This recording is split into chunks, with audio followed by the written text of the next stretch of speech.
السلام علیکم۔ آج ہم بات کریں گے عمران خان کی آٹوبایوگرافی کے بارے میں۔ آپ کے ساتھ اس آٹوبایوگرافی کی سمری شیئر کروں گی اور کوٹس شیئر کروں گی، اور اس ویڈیو کا فرسٹ پارٹ میں پہلے آپ کے ساتھ شیئر کر چکی ہوں گی، جس میں میں نے ہاف بک کی سمری شیئر کی تھی۔ اب نیکسٹ ہاف کی سمری میں اس ویڈیو میں شیئر کروں گی۔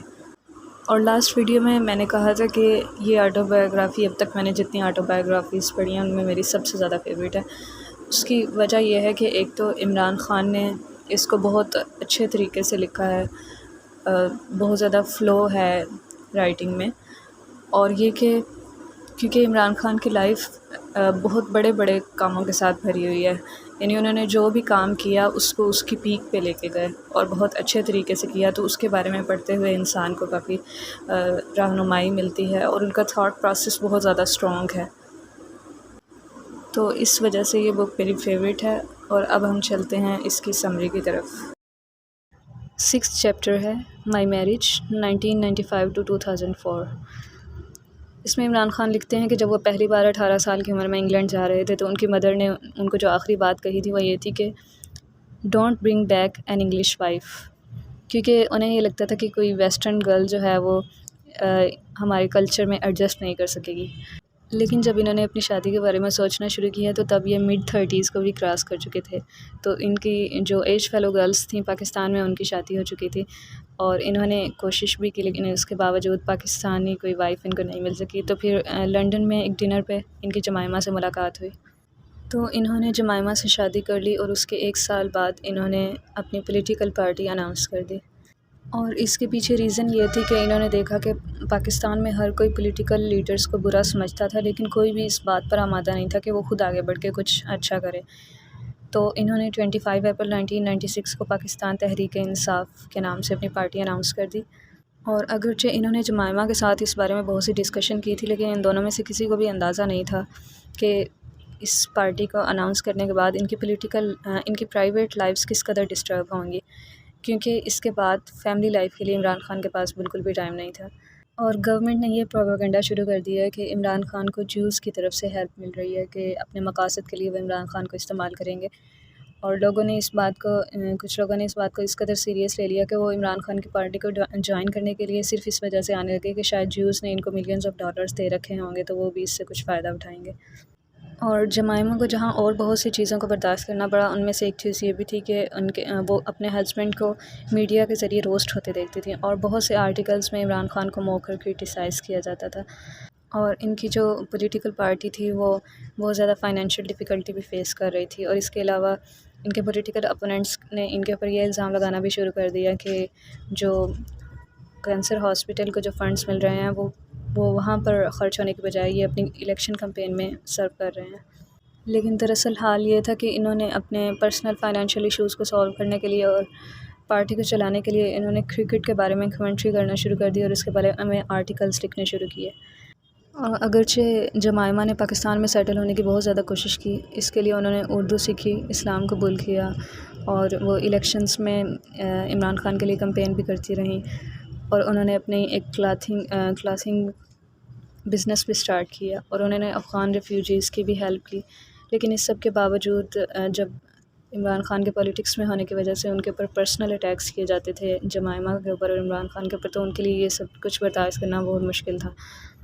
تو اگرچہ ان کے 2 بیٹے بھی تھے، لیکن اس کے باوجود جمائمہ نے ان سے اس بات کی پرمیشن لی کہ وہ انگلینڈ میں 1 ایئر ماسٹر ڈگری پرسو کرنا چاہتی ہیں، تو اگرچہ انہوں نے رجسٹ نہیں کیا، لیکن دل ہی دل میں یہ بات جانتے تھے کہ it was the beginning of the and. تو جمائمہ وہاں پر انگلینڈ میں ہی سیٹل ہو گئیں، اور کچھ عرصہ بعد ان کی ڈیورس ہو گئی، تو اگرچہ اس سب سے کوپ کرنا عمران خان کے لیے کافی مشکل تھا، لیکن اس لحاظ سے یہ بہت زیادہ لکی تھے کہ جمائمہ اور ان کے درمیان کوئی بیٹرنیس نہیں تھی، اور ان کی ڈیورس کے بعد بھی یہ اپنی ایکس مدر ان لا کے پاس جاتے رہے، اور وہ ان کو فیملی کی طرح ہی ٹریٹ کرتی تھیں۔ چیپٹر 7 ہے دی جنرل 1999 to 2001۔ اس میں عمران خان لکھتے ہیں کہ 1999 میں مشرف جب ملٹری کو کے ذریعے پاور میں آئے تو بہت سے پاکستانیوں کی امید تھی کہ اب پاکستان شاید کچھ سٹیبل ہو جائے، لیکن آخرکار یہ ظاہر ہو گیا کہ مشرف کا جو صرف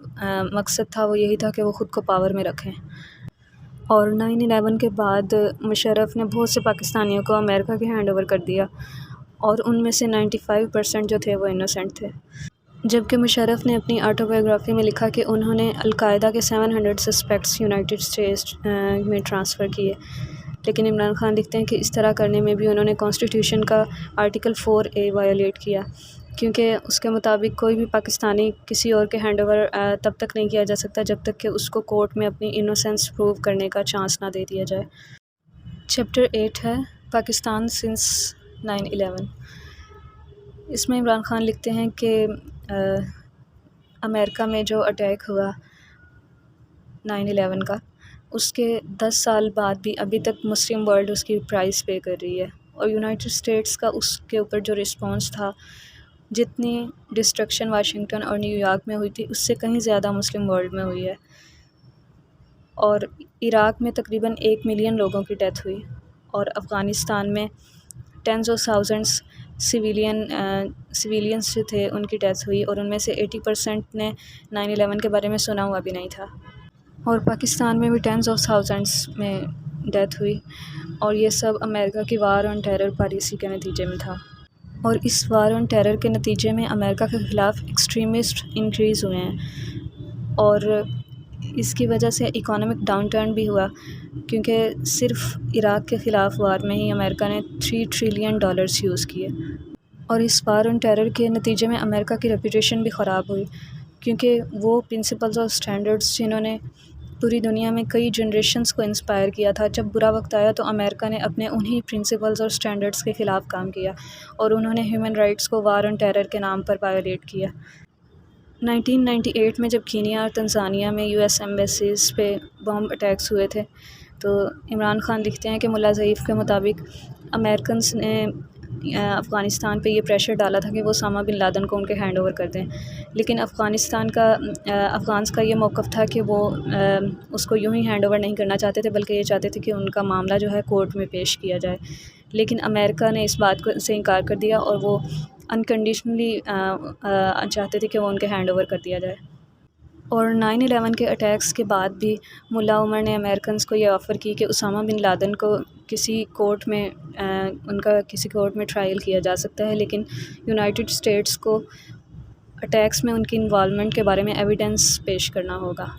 لیکن امریکہ نے اس بات کو نظر انداز کر دیا، اور انہوں نے افغانستان کے خلاف وار سٹارٹ کر دی۔ اور عمران خان لکھتے ہیں کہ 9/11 کے اٹیکس کے بعد مسلم ورلڈ میں بھی امریکہ کے لیے بہت زیادہ سمپیتھی تھی،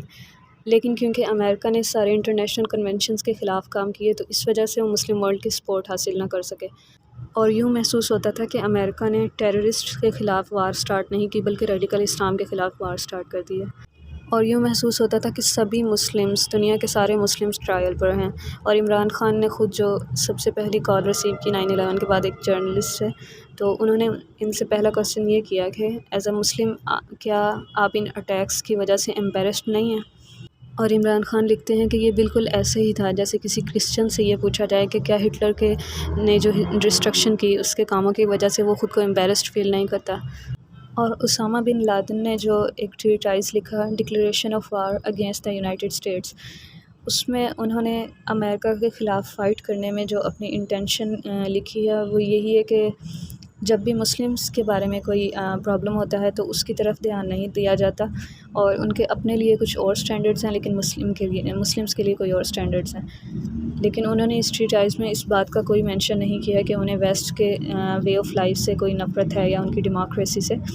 جیسا کہ عام تاثر پایا جاتا ہے۔ عمران خان لکھتے ہیں کہ ٹیررزم کا اسلام کے ساتھ کوئی تعلق نہیں ہے بلکہ اس کا سارا تعلق پولیٹکس کے ساتھ ہے، لیکن مسلم لیڈرز اس بات کو ویسٹ کے سامنے ایکسپلین نہیں کرتے، کیونکہ یا تو ان میں گٹس نہیں ہیں یا پھر وہ انڈرسٹینڈ ہی نہیں کرتے اس چیز کو، یا پھر وہ ویسٹ کی سپورٹ نہیں کھونا چاہتے اور خود کو ماڈریٹ مسلم ظاہر کرنا چاہتے ہیں۔ اور 9/11 سے عمران خان کے پولیٹکس کرپشن اور واشنگٹن کے وار آن ٹیرر کو اپوز کرنے میں اور اس کے جو ڈیوسٹیٹنگ کانسیکوینسز ہیں ان کو ہائی لائٹ کرنے میں گزری ہے، تو اس وجہ سے پاکستانی جو لبرلز ہیں انہوں نے ان کو پرو طالبان بھی کہا۔ اور 9/11 کے بعد ایک کانفرنس میں پرویز مشرف نے کہا کہ امریکہ اب ایک واؤنڈڈ بیئر کی طرح ہے، اور اگر پاکستان نے اس کا ساتھ نہ دیا تو وہ پاکستان کو ڈسٹرائے کر دے گا، اور انہوں نے یہ بھی کہا کہ اگر پاکستان نے امریکہ کا ساتھ نہ دیا تو وہ انڈیا کا ساتھ ملا لے گا اور پھر انڈیا کے ذریعے پاکستان کو ڈسٹرائے کرے گا۔ یوں انہوں نے پبلک کو یہ پیغام دیا اور اسی کی بیس پہ انہوں نے یو ایس انٹیلیجنس ایجنسیز کو یہ فری ہینڈ دے دیا کہ وہ کوئی بھی پاکستانی سٹیزن جس پہ ان کو ٹیررزم کا سسپیکٹ ہو وہ اس کو لے کر جا سکتے ہیں۔ اور اس سب کے نتیجے میں انڈیا نے افغانستان سے اپنے تعلقات بہت بہتر کر لیے، لیکن افغانستان کے ساتھ تو تعلقات خراب ہوئے ہی۔ امریکہ میں بھی کوئی خاص پاکستان کو مقام نہیں ملا، اگرچہ پاکستان نے اس کے لیے بہت زیادہ سیکریفائسز کی تھیں، اور اگرچہ پاکستانی گورنمنٹ کو ایک الائے کے طور پہ ٹریٹ کیا گیا، لیکن پاکستانی پیپل کو پوٹینشیل اینیمیز کے طور پر ٹریٹ کیا گیا۔ فار ایگزامپل گریک میں 5 پاکستانی بزنس مین کو جیل میں ڈالا گیا، انٹروگیٹ کیا گیا، ٹارچر کیا گیا، اور بعد میں پتہ چلا کہ وہ انوسینٹ ہیں۔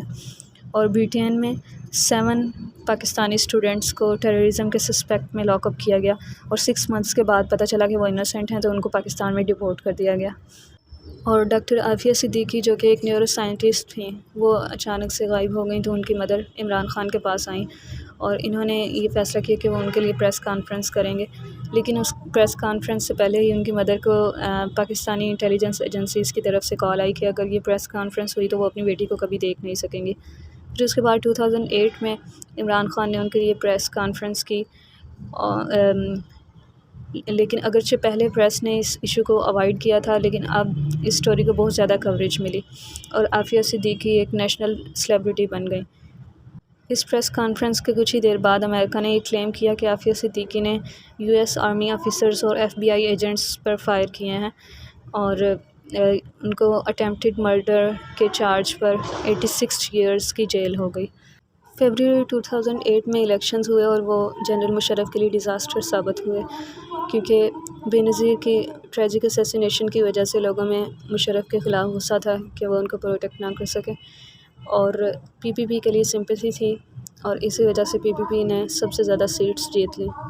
اور جب زرداری پریزیڈنٹ بنے تو عمران خان کی پارٹی وہ واحد پارٹی تھی جنہوں نے اس کے خلاف پروٹیسٹ کیا اور یہ ڈکلیئر کیا کہ وہ اس کرائم کا پارٹ نہیں ہے، کہ ایک کرمنل ریکارڈ رکھنے والا شخص صرف ایک بے نظیر کی ول کا ایک پیس آف پیپر دکھا کر کے پارٹی کے نیکسٹ لیڈر وہ ہوں گے جس کی کوئی اتھینٹسٹی بھی نہیں تھی، وہ یہ پیپر دکھا کر پاکستان کے پریزیڈنٹ بن گئے۔ اور زرداری کے دور میں اتنی زیادہ کرپشن اور ٹیررزم ہوئی کہ پچھلے سارے ریکارڈز ٹوٹ گئے، اور ایک سروے کے مطابق 61% پاکستانی پارلیمنٹیرینز جو تھے وہ بالکل ٹیکس پے نہیں کرتے تھے، اور 2009 سے 10 میں نواز شریف نے 5000 روپیز کا ٹیکس پے کیا اور زرداری نے کوئی بھی ٹیکس پے نہیں کیا۔ اور پاکستان کی اکانومی میں ایک اور جو بہت بڑا مسئلہ وہ ورلڈ بینک اور IMF کے لونز ہیں، جو کہ سب کو پتہ ہے کہ پاکستان کبھی بھی ان کو پے بیک نہیں کر سکے گا، اور یہ لونز دراصل پاکستانی پولیٹیکل ایلیٹ کو رشوت کی طرح ملتے ہیں کہ وہ امریکہ کے لیے ان کے لیے فائٹ کرتے رہیں، ان کی وار کے لیے، اور ان سب پرابلمز کا اثر آرڈینری پاکستانی اس کے اوپر پڑتا ہے۔ چیپٹر 9 ہے the tribal areas civil war my solution. اس میں عمران خان لکھتے ہیں کہ 9/11 کے بعد یونائٹڈ اسٹیٹس نے افغانستان پہ حملہ کیا اور امریکہ نے یہ وار پاکستان میں بھی سٹارٹ کرنے میں مدد دی کہ مشرف اور زرداری نے پاکستانی آرمی کو فورس کیا کہ وہ ٹرائبل ایریاز میں ملٹری آپریشنز کریں، لیکن وہاں کے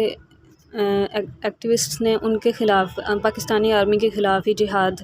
ڈکلیئر کر دیا، اور یوں پاکستان میں سول وار سٹارٹ ہو گئی۔ اور آرمی نے جو فاٹا اور جو ٹرائبل ایریاز تھے ان کے لوکلز کے لیے یہ انسٹرکشنز دی تھیں کہ جب وہ آرمی کو دیکھیں تو اپنے ہینڈز اپ کر لیں تو ان کو کچھ نہیں کہا جائے گا، لیکن عمران خان لکھتے ہیں کہ کس طرح سے اس چیز کا بھی زیادہ خیال نہیں رکھا گیا، اور بہت سے انوسینٹ پیپل جو تھے وہ اس وار میں ان کی ڈیتھ ہوئی۔ اور اس کے بارے میں وہ بتاتے ہیں کہ ان کے اپنے جو پارٹی ورکر ایک تھے خلیل الرحمان، وہ ٹرائبل ایریاز میں اپنی فیملی کے ساتھ سفر کر رہے تھے جب انہوں نے ایک پاکستانی آرمی کا ہیلی کاپٹر دیکھا، اور اگرچہ وہ کار سے نکل آئے، انہوں نے اپنے ہینڈز اپ کر لیے، لیکن اس کے باوجود ان کے اوپر فائر کیے گئے، اور اسی دوران ان کے بھائی اور نیفیو کی ڈیتھ ہو گئی۔ تو اس کے بعد عمران خان ان کو پاکستان کے ایک ٹاک شو کیپٹل ٹاک میں لے کر گئے، اور وہاں پر خلیل الرحمان نے انٹرویور سے کہا "We would die for Pakistan, but after this, how can I stop members of my family joining the Taliban?" اور عمران خان لکھتے ہیں کہ گورنمنٹ کے لیے اس بات کو ایڈمٹ کرنا بہت زیادہ ایمبیرسنگ تھا کہ اس نے اپنی ہی آرمی کو اپنے ہی لوگوں کو مارنے کے لیے کہہ دیا ہے،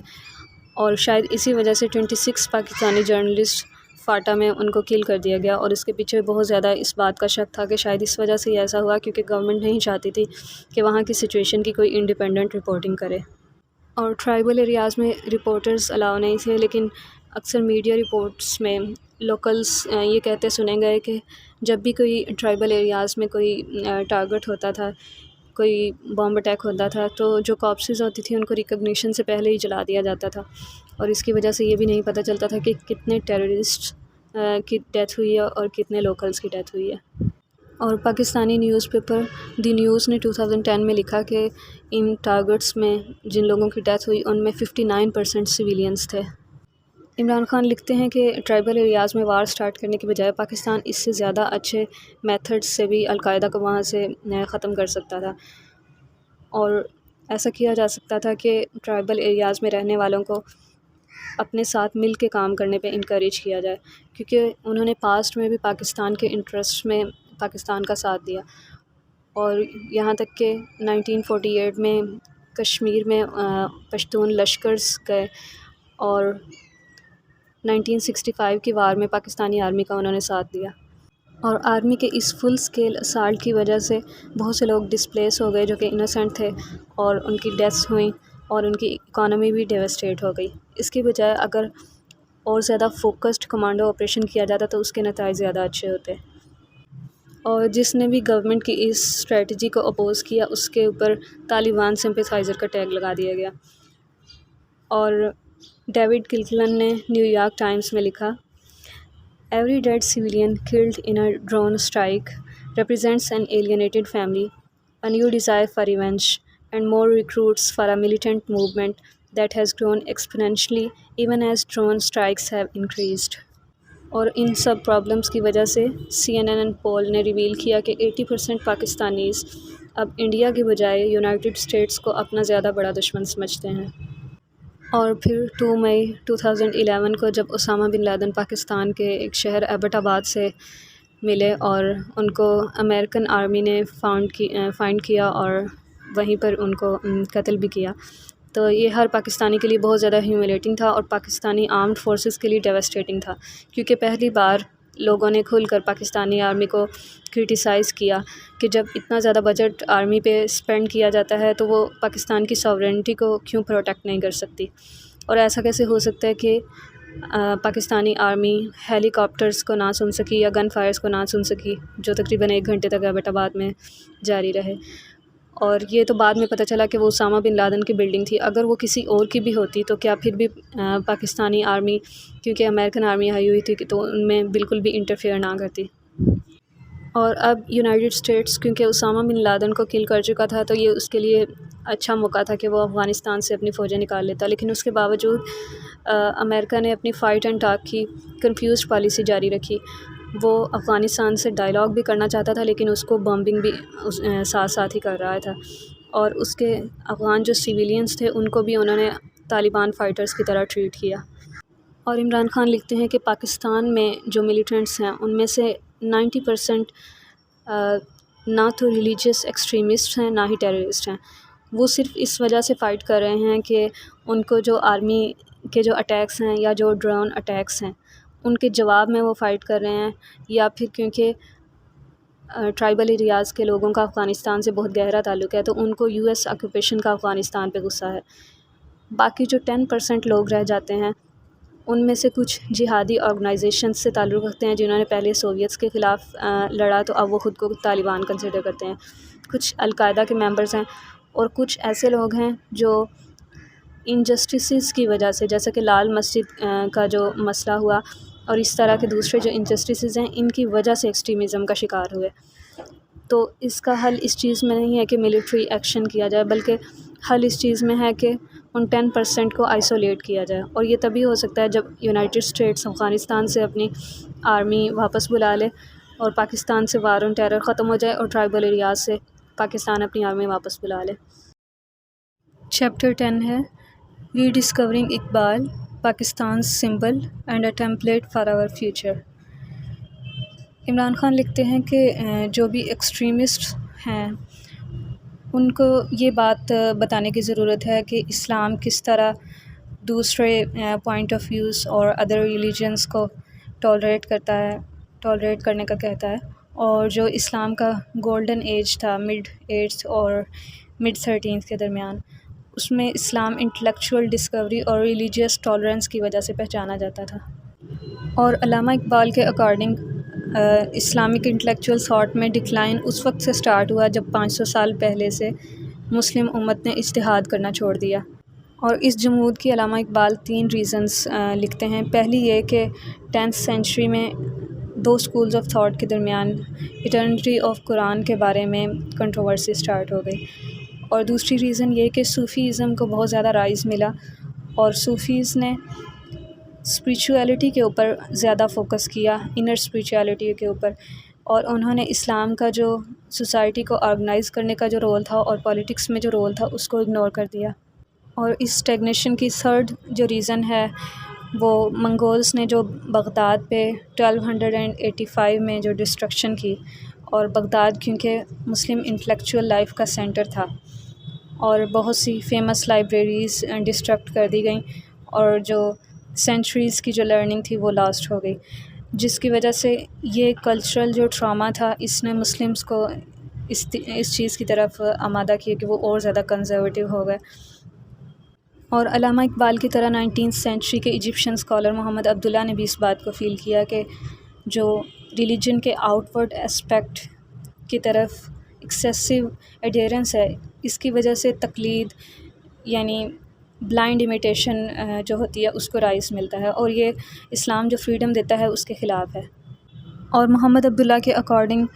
تقلید کو رائز ٹرکش پاور کے رائز کے ساتھ ملا، کیونکہ ٹرکس نے اس بات کو انکریج کیا کہ اتھارٹی کو ایکسیپٹ کیا جائے، اور انہوں نے اس بات کو ڈسکریج کیا کہ ان کی جو عوام ہے وہ خود سے کچھ سوچ سمجھ سکے، اور اسلامک نالج ان کا اینیمی تھا، کیونکہ اس طرح ان کے سبجیکٹس کو یہ پتہ چل جاتا کہ ان کے رولرز کا بیہیویئر جو ہے وہ کس قدر برا ہے اور وہ کس طرح اسلام کے خلاف ہے۔ اور عمران خان کے اکارڈنگ انہی ڈفرینٹ اسکولز آف تھاٹس کی وجہ سے جو کہ پاکستان میں پائے جاتے ہیں، اور ریئل اسلام کو پریکٹس نہ کرنے کی وجہ سے پاکستان میں پرابلمس ہیں۔ یہ تھی لاسٹ 5 چیپٹرز کی سمری، اور اب ہم چلتے ہیں کچھ کوٹس کی طرف۔ My need to explore the religion was spurred by the furore in 1988 and 1989 over Salman Rushdie's The Satanic Verses. Muslims understandably found the book deeply offensive in its satirical portrayal of the Prophet Muhammad, peace be upon him. It hurt even more because Rushdie was from a Muslim Indian family and must have known the outrage it would cause. You cannot hide behind freedom of speech to humiliate an entire religion and cause so much hurt. Most Muslims felt insulted and responded by refusing to read the book, but there was always going to be an extreme reaction from certain quarters. Every society is made up mainly of moderates but has its extremists, and the extremist element of the Islamic world erupted. Only a minuscule proportion of the international Muslim community reacted with violence, but all 1.3 billion Muslims were tarnished. The first phone call I received from a journalist after 9/11 was from ITN's Martin Bashir. As a Muslim, aren't you embarrassed by the attacks? Was his immediate question. I was shocked, then realized this was what others would be thinking too. Implying all the world's 1.3 billion Muslims should feel in some way responsible for an act of a handful of criminals is a bit like asking a Christian to feel responsible for Hitler or Stalin and their atrocities, or asking a Catholic in Rome if they supported the IRA blowing up children and tourists in Omaha in 1998.